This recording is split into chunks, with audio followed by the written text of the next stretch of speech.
താമസിച്ചു. നമ്മൾ 10:30 സമയം പറഞ്ഞത് കുറച്ച് താമസിച്ചു. കാരണം ഏതൊരു പടമൊക്കെ പുതിയതായിട്ട് അനൗൺസ് ചെയ്യുമ്പോൾ കുറച്ച് കാലമായിട്ട് നടുവേദന കാലുവേദനയൊക്കെ ഇങ്ങനെ വരാറായിട്ടുണ്ട്. അപ്പോൾ ശത്രുസംഹാര പൂജ അങ്ങനെയുള്ള കുറച്ച് കാര്യങ്ങളൊക്കെ ചെയ്തിട്ട് വേണം തുടങ്ങണമെന്നുള്ളത് ഒരാളുടെ ഉപദേശം പ്രകാരം അങ്ങനെയൊക്കെ തുടങ്ങി.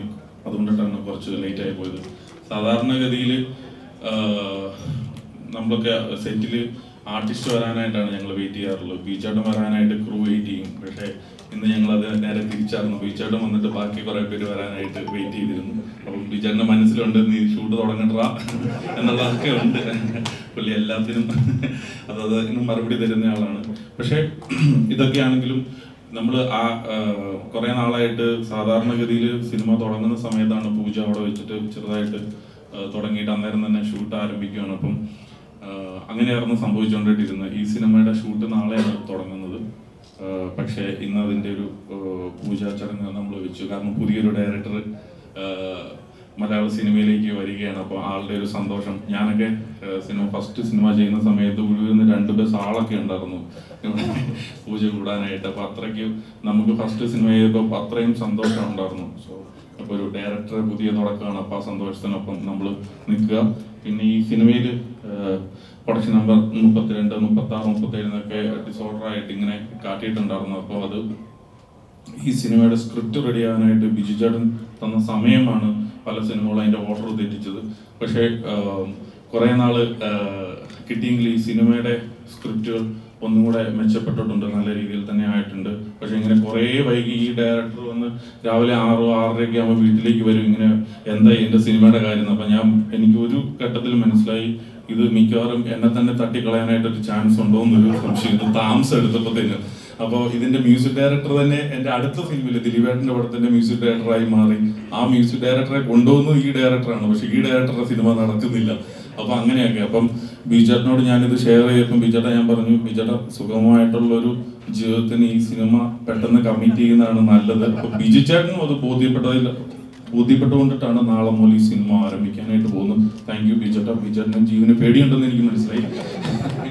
എനിക്ക് വളരെയധികം സന്തോഷം. ഒരുപാട് നല്ല ക്രൂസ് ആണ് ഇതിൻ്റെ അകത്തുള്ളത്. ഇപ്പോൾ ഡയറക്ടർ, മ്യൂസിക് ഡയറക്ടറൊക്കെ പുതിയതാണെങ്കിലും വളരെ എസ്റ്റാബ്ലിഷ്ഡ് ആയിട്ടുള്ള ആളുകളാണ്, എക്സ്പീരിയൻസ്ഡ് ആയിട്ടുള്ള ആളുകളാണ് ഈ സിനിമയുടെ പുറകിൽ പ്രവർത്തിക്കുന്നത് ടെക്നീഷ്യന്മാരായിട്ട്. അതുപോലെ തന്നെ ഈ സിനിമയുടെ എനിക്ക് തോന്നുന്നത് ഓരോ ആർട്ടിസ്റ്റും ഒരു ചെറിയ റോൾ ചെയ്യുന്നത് പോലും നല്ല കഴിവുറ്റ മികവുറ്റ ആർട്ടിസ്റ്റാണ് ഇതിൻ്റെ അകത്ത് ഉള്ളത്. വിനീത് ഫോർട്ട് ആയിക്കോട്ടെ, ഗണപതി ആയിക്കോട്ടെ,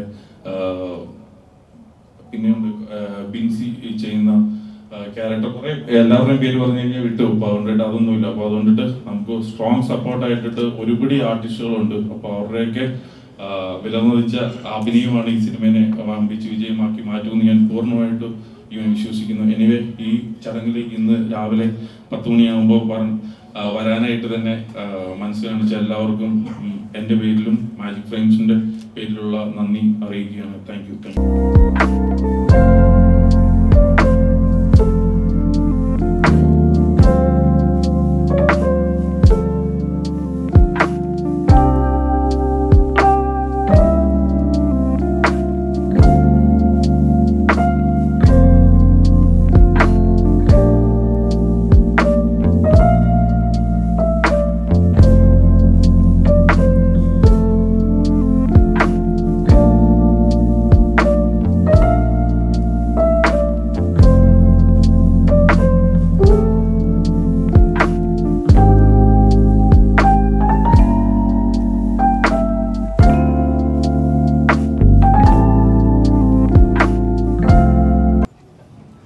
എല്ലാവർക്കും നമസ്കാരം.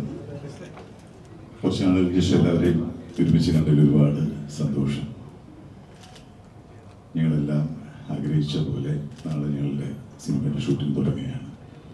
അതിലുപരിയുള്ളൊരു സന്തോഷം എന്ന് പറഞ്ഞാൽ തമ്പി എന്ന പുതിയ ഡയറക്ടർ ഒരുപാട് സ്വപ്നങ്ങളുമായിട്ട് ഒരുപാട് തയ്യാറെടുപ്പോടെ നാളെ സിനിമ തുടങ്ങുകയാണ്. എല്ലാം നന്നായി ചിത്രീകരിക്കാനും നന്നായി ഭവിക്കട്ടെ എന്ന് ഞാൻ പ്രാർത്ഥിക്കുന്നു. നിങ്ങളെല്ലാം സ്നേഹവും സന്തോഷവും പ്രോത്സാഹനം ഞങ്ങളോടൊപ്പമുണ്ടാവണം. നന്ദി. എല്ലാവർക്കും നമസ്കാരം. എൻ്റെ സംസാരത്തൊരു ഫാമിലിയാണ്. ക്രിസ്ത്യൻ ഒരു ബ്രദറാണ് ഉപയോഗിച്ചത്. ഞാൻ ഈ സിനിമയിലില്ല, പക്ഷേ മലയാളം കുറേ നാളാണ് ചെയ്തിട്ടുള്ള. തമിഴും തെലുങ്കൊക്കെ ബാക്ക് ടു ബാക്ക് ചെയ്ത് മടുത്ത് ഇനി കുറച്ച് നാൾ മലയാള സിനിമയിൽ ബാക്ക് ടു ബാക്ക് പരിപാടി പിടിക്കേണ്ട പരിപാടി. സോ ഈ ടീമിലെ എല്ലാവരും, ഗണപതി, വിനയ് ഫോർട്ട്, ഇതിലെല്ലാം എല്ലാ പുതിയ ഡയറക്ടർ എല്ലാവർക്കും എല്ലാവിധ ആശംസകളും നേരുന്നു. നന്ദി. Thank you. എല്ലാവർക്കും നമസ്കാരം. ഞാൻ ലിസ്റ്റിന് മുതലാളി എന്ന് വിളിക്കുന്ന കാര്യം, ഞാൻ മലയാള സിനിമയിൽ ഏറ്റവും കൂടുതൽ സിനിമകൾ ചെയ്തിട്ടുള്ള ലിസ്റ്റിൻ്റെ, എനിക്ക് തോന്നുന്നു ഞാൻ ലിസ്റ്റിൻ്റെ കൂടെ വർക്ക് ചെയ്യുന്ന 6ാമത്തെ സിനിമയായിരിക്കും ഈ സിനിമ. Thank you Listin. അതുപോലെ തന്നെ ഭയങ്കര ഹോപ്പ്ഫുള്ളാണ്. പലപ്പോഴും എല്ലാ സിനിമകൾക്കും നമുക്ക് ഇങ്ങനത്തെ ഒരു എനർജി കിട്ടണമെന്നില്ല. കാര്യം അമല് വന്ന് ഈ കഥ പറഞ്ഞത് മുതൽ ഇപ്പം ഞാൻ ഒരുപാട് ഭയങ്കര മേജർ റോളൊന്നും ആണോന്ന് എനിക്കറിഞ്ഞു, പക്ഷെ ഒരു ആക്ടറിനെ സംബന്ധിച്ച് ഭയങ്കര ഇൻട്രസ്റ്റിംഗ് ആയിട്ടുള്ളൊരു ക്യാരക്ടറാണ് അമൽ എനിക്ക് തന്നിരിക്കുന്നത്. അപ്പോൾ ഭയങ്കര ഹോപ്പ്ഫുള്ളാണ്. അതിനോട് ജസ്റ്റിസ് കാണിക്കാൻ പറ്റുമെന്ന് വിശ്വസിക്കുന്നു. ഈ സിനിമയുമായി ബന്ധപ്പെട്ട എല്ലാവർക്കും ആശംസ. Thank you. ഗുഡ് മോർണിംഗ്, എല്ലാവർക്കും നമസ്കാരം. ഈ മഹനീയമായ ഈ ചടങ്ങിൽ പങ്കാളിയാകുവാൻ എനിക്കും സാധിച്ചതിൽ സന്തോഷമുണ്ട്. ലിസ്റ്റൻ സ്റ്റീഫൻ യജമാനൻ്റെ ഈ പുതിയ സംരംഭത്തിന് ഗരുഡൻ എങ്ങനെ സൂപ്പർ ഹിറ്റായി വിജയമായോ അതിലുമൊരു വലിയ ഉപരിയായി സൂപ്പർ ഹിറ്റായി തന്നെ ഈ ചിത്രം തീരട്ടെ. എല്ലാവിധമായ ആശംസകളും നേരുന്നു. നന്ദി, നമസ്കാരം. ഇപ്പം ഈ കഴിഞ്ഞ ദിവസം ഞാൻ കൽപ്പറ്റയിൽ പോയിരുന്നു. അപ്പോൾ ഒരാളെന്നെ വിളിച്ചു ചോദിച്ചു, ഈ ലിസ്റ്റിൻ്റെ കൂടെ എപ്പോഴും കൂടുതലല്ലോ, ബോവനും മൗളിയിൽ പട്ടിയെ പോലെ ഫുൾ ടൈം ലിസ്റ്റിൻ്റെ പുറകെ ഇറങ്ങുന്നു. ശരിയാണല്ലേ? പട്ടിയാണോ? അപ്പം എനിക്ക് ഈ സിനിമയിൽ ഒരുപാട് എൻ്റെ പ്രാർത്ഥന ഒരുപാടുള്ളൊരു സിനിമയാണിത്. അതുപോലെ തന്നെ ലിസ്റ്റിൻ്റെ എല്ലാ സിനിമകളും വൻ വിജയമായ മാത്രമേ എനിക്കും പിടിച്ചേക്കാൻ പറ്റുള്ളൂ. എല്ലാവരും പ്രാർത്ഥിക്കണം. പ്രിയപ്പെട്ടവരെ നമസ്കാരം. ഒരു നല്ല വേദി, ഒരു വലിയ വേദി. എന്തൊക്കെയാണെങ്കിലും ഇതിൻ്റെ producer Liston Stephen is got the guts. 37 cinema produce ചെയ്യാന്ന് പറഞ്ഞ ചില്ലറ കാര്യമൊന്നുമല്ല. ഞാൻ ഒരു സിനിമ പ്രൊഡ്യൂസ് ചെയ്തിട്ടുണ്ട്, അതിൻ്റെ ബുദ്ധിമുട്ട് എന്താണെന്ന് എനിക്കറിയാം. അതുകൊണ്ട് 37 സിനിമ പ്രൊഡ്യൂസ് ചെയ്ത ഈ ചെറുപ്പക്കാരന് ദൈവാനുഗ്രഹങ്ങൾ ഉണ്ടാവട്ടെ. ഇനി അങ്ങോട്ടേക്ക് 100 സിനിമ തയ്ക്കട്ടെ എന്ന് ഞാൻ ആശംസിക്കുന്നു, പ്രാർത്ഥിക്കുന്നു. ഇവിടെ വിനയ പറഞ്ഞ പോലെ തന്നെ മുതലാളി ശരിയാണ്. നമ്മുടെയൊക്കെ ഞാനൊക്കെ വന്ന കാലഘട്ടം 75-ലൊക്കെ പ്രൊഡ്യൂസറിന് മുതലാളി എന്ന് എന്നെ വിളിക്കായിരുന്നു. ഇപ്പോഴെല്ലാം അതൊക്കെ മാറിയത്. ഇനിവേ ഒരു വലിയ മുതലാളിയാണ് അദ്ദേഹം. എല്ലാവിധ ആശംസകളും നേർന്നു. All the best to all the technical team as well as. എല്ലാവർക്കും നമസ്കാരം. നീണ്ട കാത്തിരിപ്പോടുകൂടി സിനിമ ചെയ്യാൻ വന്നിരിക്കുന്നത്. നാളെ തുടങ്ങണമെങ്കിൽ വളരെ സന്തോഷം. ആദ്യമായിട്ടൊരു സിനിമ ചെയ്യുന്ന തമ്പി തന്നെ വിളിക്കാം അല്ലേ? അങ്ങനെ ഒരു സംവിധാനം നമുക്കുണ്ടായതിൽ വളരെ സന്തോഷം. ഒരുപാട് നാളെ ഈ കഥയും കേട്ടുകൊണ്ട് കാത്തിരിക്കണത്. ബിജുവിൻ്റെ കൂടെ 2 സിനിമ ചെയ്തിട്ടുണ്ട്. ഒരു സിനിമയും കൂടി ചെയ്യാനൊരു അവസരം കിട്ടിയതിൽ വളരെ സന്തോഷം. പിന്നെ എല്ലാവരും എനിക്കറിയപ്പെട്ട ആളുകളാണ് എല്ലാവരും. അതുകൊണ്ട് എല്ലാവരുടെയും സ്നേഹവും സന്തോഷവും പ്രാർത്ഥനയും ഇതിലുണ്ടാവണമെന്ന് പറയുകയാണ്. മാജിക് ഫിലിംസിൻ്റെ 35ാമത്തെ പ്രൊഡക്ഷൻ്റെ ഒരു ഭാഗമാകാൻ കഴിഞ്ഞതിൽ വളരെ സന്തോഷം. ബീച്ചൻ്റെ കൂടെ കുറേ കാലത്തിന് ശേഷമാണ് ഒരു സിനിമ ചെയ്യാൻ സാധിക്കുന്നത്. സന്തോഷം. പിന്നെ ഇതിൻ്റെ സ്ക്രിപ്റ്റ് ആയിട്ടുള്ള ഒരാളായ ജോസഫ് വിജീഷ് ഒരുപാട് കാലമായിട്ട് എനിക്ക് അറിയുന്ന ഒരാളാണ്. അപ്പം അദ്ദേഹത്തിൻ്റെ ഒരു കഥ ഒരു സിനിമയാവണമെന്നുള്ളത് വളരെ കാലത്ത് ആഗ്രഹമായിരുന്നു. പിന്നെ തമ്പി ഒരു കൊല്ലത്തിൽ അടുത്തായി നമ്മൾ ഈ സിനിമ ഡിസ്കസ് ചെയ്യാൻ തുടങ്ങിയിട്ട്. അപ്പം നാളെ ഈ സിനിമ തുടങ്ങുന്നതിൽ വളരെ സന്തോഷം.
ടൈറ്റിൽ അനൗൺസ് ചെയ്യുന്നതിന്റെ തൊട്ട് മുമ്പ് ഫീച്ചറിനെയും കൂടെ ഒന്ന് ക്ഷണിക്കുന്നു.